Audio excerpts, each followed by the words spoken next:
lugar kung saan may mga nag-aaway dahil daw nila sa Ano siya?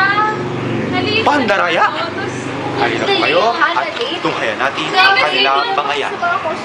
Hindi po kasi napakahalaga ng mga customer. wala doon tao kasi ma'am doon sa ano nyo. Apat ang in-order ko, 3 lang ang dumating. Ma'am, yun lang po yung sabi eh. 3 lang ang sabi, 4 ang sinabi ko. Hindi, yun lang talaga Ito po. ma'am nakalagay. Ito po. Aba, sinasabi ko ba Si magsisinungaling? Aling Negi.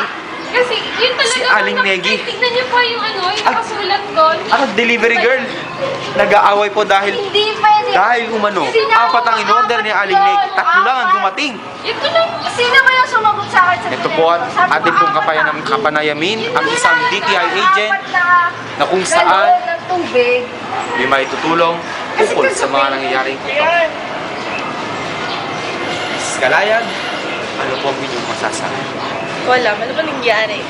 Ang nangyayari po kasi ay pakinggan po natin sa Ano ba yan? Apat na ako talaga eh, 4. Eh, yung ano, yung employee kasi namin kanina, umalis na siya.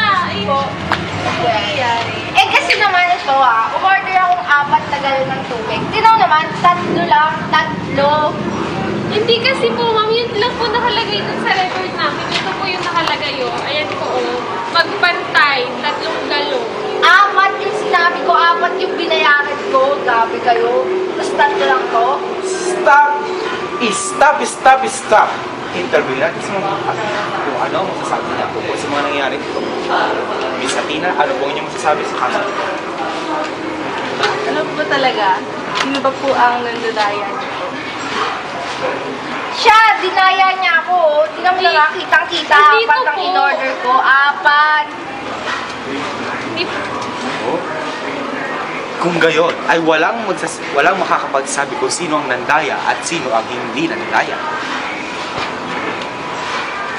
Kaya ito mga kaibigan, breaking news po. Ito po, Fury Report.